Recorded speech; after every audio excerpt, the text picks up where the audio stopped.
Ya, jadi perkenalkan kami dari Prodi Pendidikan IPA jurusan Fakultas Keguruan Ilmu Pendidikan. Saya Sabrina Mukhlisa, dan rekan saya Akbari Hardiansyah, kemudian ada Bambang Prayogo, Niti Multiningsi, dan juga Hasbi. Jadi kami di sini meminta waktu Ibu sekalian untuk memenuhi tugas mata kuliah manajemen berbasis sekolah. Jadi kami memilih SMP 4 ini seperti yang kita tahu bahwa SMP 4 ini tuh salah satu SMP favorit atau top di Kota Bengkulu. Jadi kami ingin tahu sedikit manajemen yang dilakukan di sekolah ini. Jadi untuk pertanyaan yang pertama itu bagaimana gambaran umum seperti tata letak atau sarana prasarana di SMP 4 ini, seperti juga jumlah murid, jumlah kelas. Kita mulai dari bangunan dulu ya. Jumlah rombelnya di sini ada 28 rombel. Dengan jumlah siswa itu seluruhnya 908 orang. Kemudian kalau tata letaknya nanti mungkin bisa difoto aja ya. Karena di sini ada mulai dari pintu masuk nanti ya. Ada bangunannya juga di sebelah sana itu, tapi nama-nama gedungnya itu nggak ada lagi. Kalau dulu kan ada gedung A, gedung B, karena sudah ada perombakan, jadi di sebelah bawah itu nggak ada namanya lagi. Terus Bu, untuk ada juga kan visi misi dan tujuan dari SMP Negeri 4 ini, jadi juga di depan juga sudah ada visi misinya. Nah, kira-kira selama Ibu berada di sini, berapa persen ketercapaian dari visi misi dan tujuan tersebut? Untuk visi misi ini mungkin 80% udah Berarti sudah sangat memuaskan dari segi visi dan misi. Baik Bu, selanjutnya di sini ada pertanyaan terkait sumber daya manusia yang ada di sekolah. Yang ingin kami tanyakan itu, apakah wali murid di sini ikut terlibat dalam pencapaian visi dan misi serta tujuan? Bagaimana kontribusi orang tua yang diharapkan oleh SMP Negeri 4 Kota Bengkulu ini? Iya. Di sini untuk SMP 4 orang tua siswa itu memang berpartisipasi aktif. Apalagi dulu sebelum kita COVID ya. Nah itu di awal tahun biasanya mereka datang ke sekolah untuk ada komite sekolah dulu ya. Kalau dulu ada komite sekolah. Sejak COVID itu udah ada nggak komite sekolah lagi. Tetapi terakhir ini kita ada paguyuban kelas, namanya paguyuban kelas. Itu yang dikoordinir oleh wali kelas. Misalnya ada apa yang mengenai kelas yang kurang, yang apa itu biasanya kita ininya dengan wali kelas, dengan wali murid. Baik. Kemudian bagaimana sih bentuk kepedulian masyarakat di sekitar sekolah ini terhadap kegiatan-kegiatan yang berlangsung di sekolah? Masyarakat juga terlibat aktif juga ya. Kalau ada kegiatan, kalau dulu yang pas ada komite, yang masih ada komite itu mereka langsung terlibat. Kita undang juga masyarakat ya, ketua RT-nya ikut terlibat di dalam kepengurusan komite. Mungkin kami langsung menanya yang output dan input di SMP 4 Bengkulu ini. Jadi seperti yang saya sudah jelaskan tadi bahwa SMP 4 ini kan juga termasuk top di Bengkulu. Nah, ada nggak ciri khas dari SMP 4 ini yang mungkin nggak ada di SMP lain, seperti mungkin ada ekstrakurikuler yang emang unik atau yang beda dari SMP lain?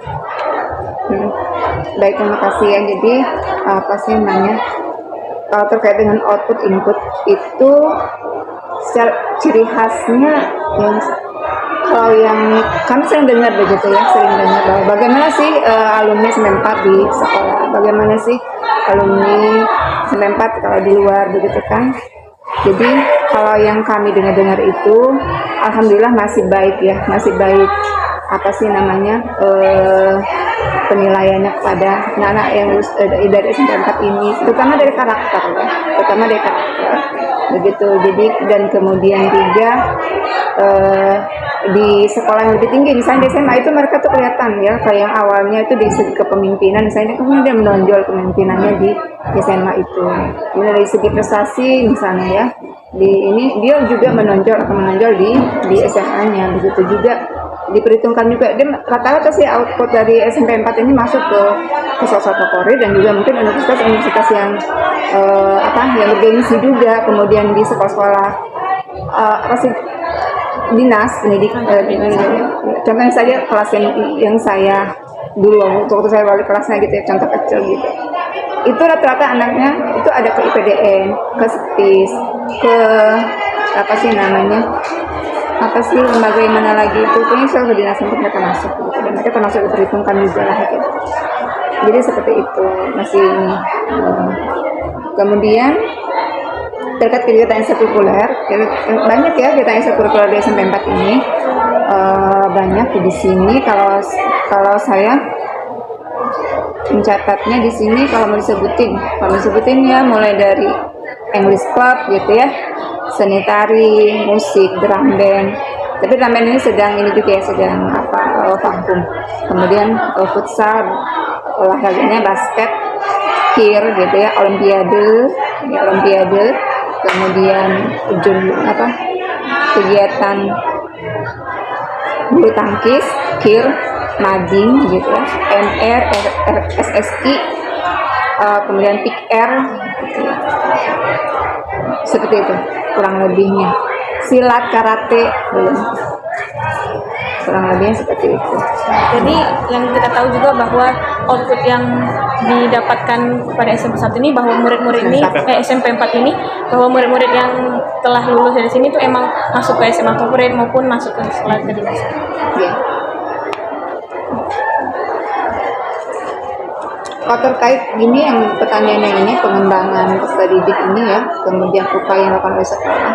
Saya yang kebetulan sebagai wakil kesiswaan, saya membuat program karena kalau di kesiswaan kan fokusnya kepada pembinaan siswa ya, disiplin, kemudian pembinaan karakter gitu ya, seperti itu. Sehingga saya membuat program-program yang saya fokuskan yang pertama saya fokuskan di pembinaan ketakwaan gitu ya, ketakwaan kepada Tuhan Yang Maha Esa-nya. Kemudian saya fokuskan pada pembinaan budi pekertinya, akhlaknya gitu.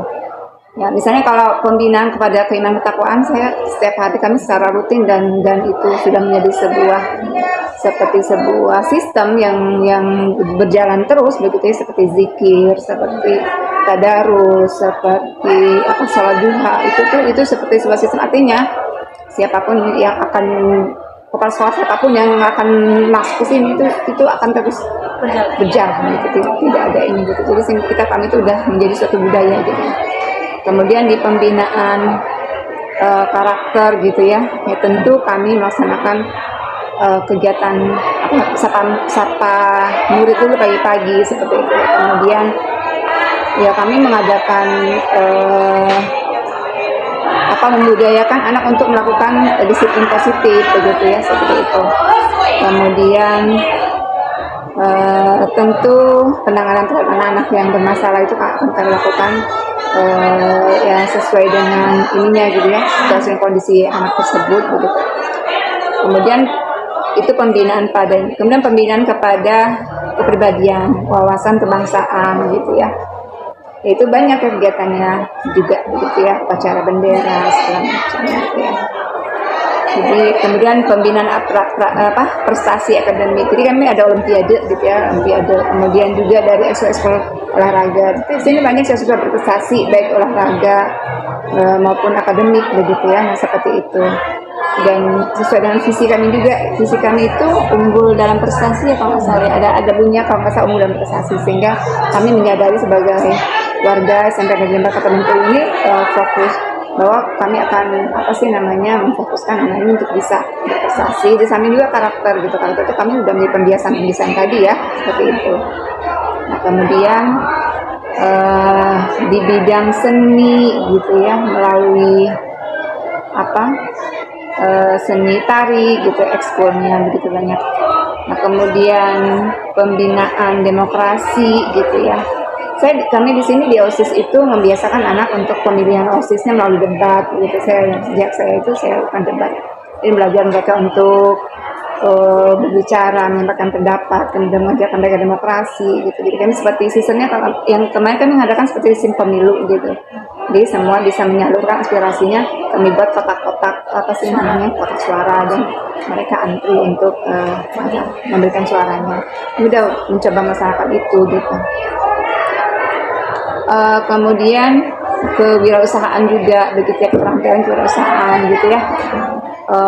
Saya lihat di mapel tertentu tuh mereka mengadakan apa seperti apa jualan ya anak-anak ya di entrepreneurnya dilatih juga seperti itu. Kemudian di pembinaan jasmani kesehatan kan juga mengadakan senam pagi gitu ya atau jalan santai keliling gitu ya kan. Kemudian banyak kami pasar-pasar untuk menjaga kesehatan tuh udah gitu kan. Kemudian ada juga pembinaan sastra budaya di sini ada ekskul sastra juga gitu ya. Jadi di situ anak-anak yang punya minat terhadap seni tulis gitu ataupun yang lainnya, mereka di sana mengembangkannya gitu. Kemudian teknologi begitu ya. Ini apa sih namanya? Juga kami latih juga anak-anak itu bagaimana sekarang bisa menghasilkan suatu karya melalui teknologi gitu ya kan, seperti itu, membuat buku digital gitu ya, seperti itu.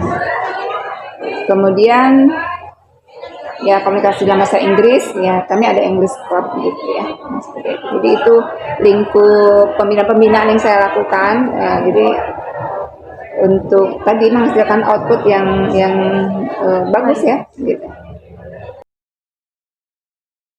Jadi mungkin langsung saja Bu.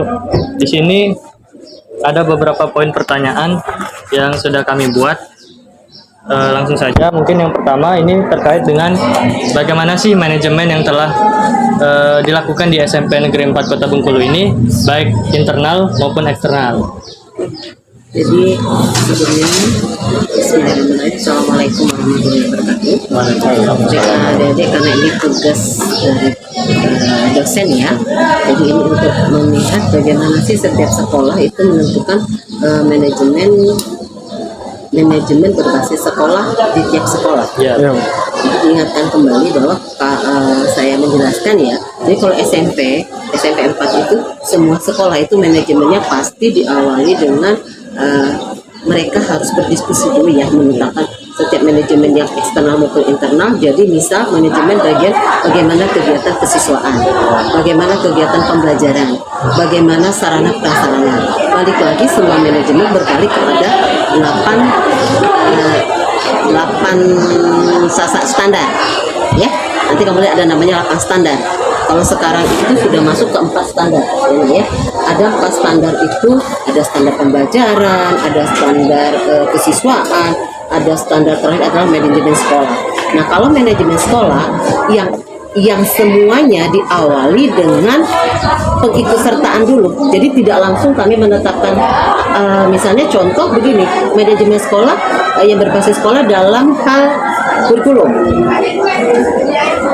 ya. Jadi itu tidak langsung sekolah menetapkan, tetapi sekolah mengajak berdiskusi dulu semua stakeholder, mulai dari itu adanya komite, orang tua, lingkungan, Diknas, Bapak Ibu guru.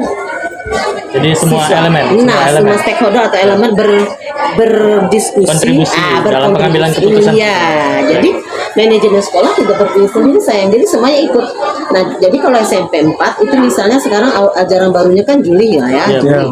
Nah, kami sudah melakukan diskusi itu diawali pada bulan Mei atau Juni. Mengajak semuanya. Ini lo SMP 4. Contoh sekarang kurikulum Merdeka. Ya, kan Merdeka ada 3, Merdeka belajar, Merdeka berbagi, Merdeka berubah, kan ada gitu ya. Nah, SMP 4 sekarang sudah meningkat. Kalau tahun kemarin 2022 ini adalah manajemen adalah kurikulum Merdeka belajar. Insya Allah tahun depan ini kurikulum Merdeka berubah. Tetapi step by step kelas 7 naik kelas 8, nanti kelas 7-nya sudah mulai berubah. Nah itu didiskusikan kesiapan sekolah, ya jadi semuanya bakat minat siswa ditengok, nah semua sarana prasarana sekolah, mulai pokoknya kesiapan sekolah bisa nggak ke arah ini. Itu ada jadi setiap manajemen, kalau kalian tanya bagaimana sih Bu manajemen yang telah SMP 4 Kota Bengkulu baik internal sekolah maupun eksternal, manajemennya adalah sesuai dengan kebutuhan siswa dan diskusi dengan semua, baru ada terbentuk manajemennya. Tapi itu manajemen adalah manajemen kurikulum misalnya untuk pembelajaran. Tapi kalau misalnya manajemen adalah manajemen keuangan dana bos atau pelaksanaan dari kegiatan secara prasarana, juga diskusi apa sih butuhnya sekarang. Jadi manajemen eksternal maupun internal bagaimana prosesnya adalah diawali dengan adanya kontribusi bersama. Ya, gitu. Baik. Kemudian yang selanjutnya itu terkait pengambilan keputusan dalam pembentukan program sekolah seperti kegiatan 17 Agustus dan lain-lain. Itu bagaimana sih Bu yang dilakukan? Oh ini kalau SMP itu berbeda sama SMA ya. Kalau SMP kan karena rombel kita 28 sayang, itu bisa 3 wakil. Ibu wakil kurikulum atau wakil kepala sekolah. Ada wakil kesiswaan, ada wakil sarjana.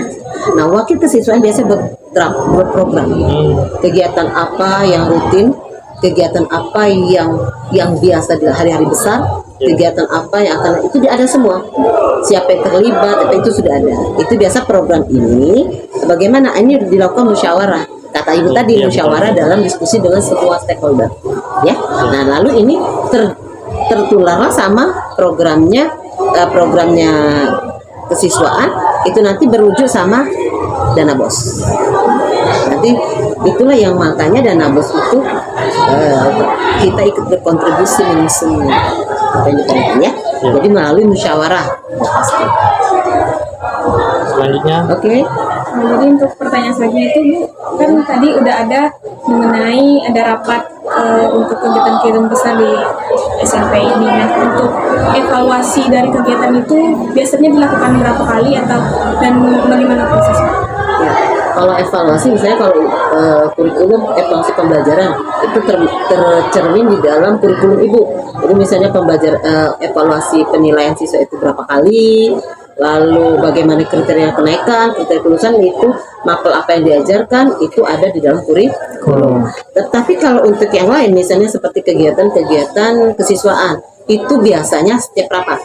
Misalnya kita sudah mengadakan kegiatan misalnya pas meeting atau 17 Agustus. Itu dievaluasi yang kan ada panitianya, kan ada pembentukan panitia, melibatkan dewan guru. Nah, nanti hasilnya didiskusikan bersama. Terus yang harus ditambahkan apa yang kemarin ngomong. Nah, ya, jadi dilewat rapat dewan guru. Kemudian untuk tahapan manajemen berbasis sekolah yang dilakukan di SMP 4 ini baik jangka pendek, jangka menengah, jangka panjang itu bagaimana? Ya tadi pembuatannya pas dia tuh sekarang itu biasanya sudah ada rapot pendidikan muncul ya, rapot mutu SMP 4. Nah, sudah rapot mutu SMP 4 apa sih yang masih perlu dibenahi dari setiap elemen-elemen SMP 4, dari sarana standar-standar apa yang perlu diperbaiki, baru kita berdiskusi. Kita tengok yang jangka pendeknya apa, jangka menengahnya apa, jangka panjangnya itu biasanya mulai dari kami berdiskusi dulu dengan semua. Nanti enak, sekarang lebih enak karena selalu diketisi di Dapodik, daftar sama operator itu kan, daftar tentang sekolah-sekolah kan, operasional, data sekolah, data operasional sekolah itu kan ada terlibat. Di situ sudah ada setiap tahun dikasih tahu mutu SMP 4 itu di mana yang perlu ditambah, mana yang kurang. Sehingga dari itulah kami diskusi. Oh, ternyata kita numerasinya bagus, tapi literasinya tahun ini kurang bagus. Apa sih mau diadakan? Literasi kan artinya membaca, bukan hanya mapel kan? Nama fiksi, non fiksi boleh. Banyak membaca tentang sejarah. Itu ditengok dari rapot mutu untuk pembelajaran. Kalau kegiatan misalnya kesiswaan, ya tadi balik lagi apa sih ekstrakurikuler yang mau diadakan untuk tahun ini, apa yang mau dikurangin, apa yang mau ditambah, semuanya ada di manajemen sekolah bagian kurikulum.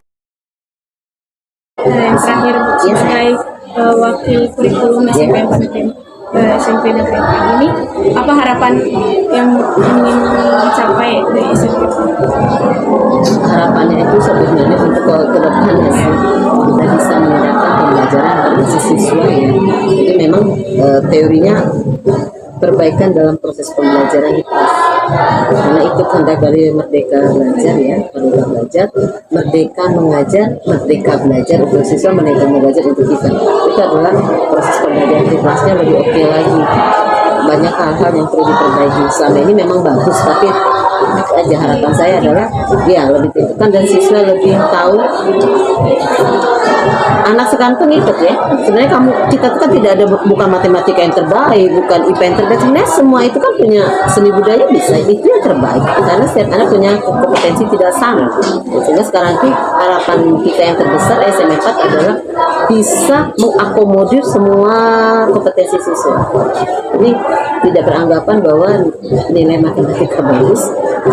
Ini yang dicoba berulang kali dicoba, karena di otak-otak kita sudah bertahun-tahun ini pasti yang kalau sudah dia ranking bagus, ranking ditengok di situ saja. Sementara si anak yang sebenarnya seniman gitu kan, olahragawan itu juga bagus. Jadi lebih ke minat, bakat, kompetensi anak itu lebih dieksplor lagi. Itu harapan. Insya Allah Bismillahirrahmanirrahim panjang. Gitu. Mungkin yang terakhir yang bisa Ibu sampaikan itu harapan untuk SMP Negeri 4 ini ke depannya. Harapan Ibu. Ya, kami berharap nanti itu siswa-siswa kami itu bisa menjadi manusia yang berguna bagi nusa dan bangsa ini. Kemudian mereka juga bisa mandiri di tengah masyarakat secara, apalagi sekarang kan masyarakatnya masyarakat global. Iya. Jadi mereka itu saya harapannya mereka tuh siap dengan zamannya nanti gitu ya kan. Dengan yang kita ketahui mungkin sekarang ini kan udah apa sih namanya, zamannya udah berbeda dengan zaman kami dulu gitu kan. Jadi kami ini menyiapkan anak-anak yang nanti siap di zamannya, anak yang tangguh, anak yang berwawasan global, yang mandiri begitu ya, seperti itu harapan kami dari anak yang bisa menjawab tantangan-tantangan masa depan. Baik Bu, itu saja pertanyaan dari kami. Terima kasih atas jawaban atau feedback yang Ibu berikan kepada kami. Terima kasih banyak. Kami akhiri. Wassalamualaikum warahmatullahi wabarakatuh. Waalaikumsalam.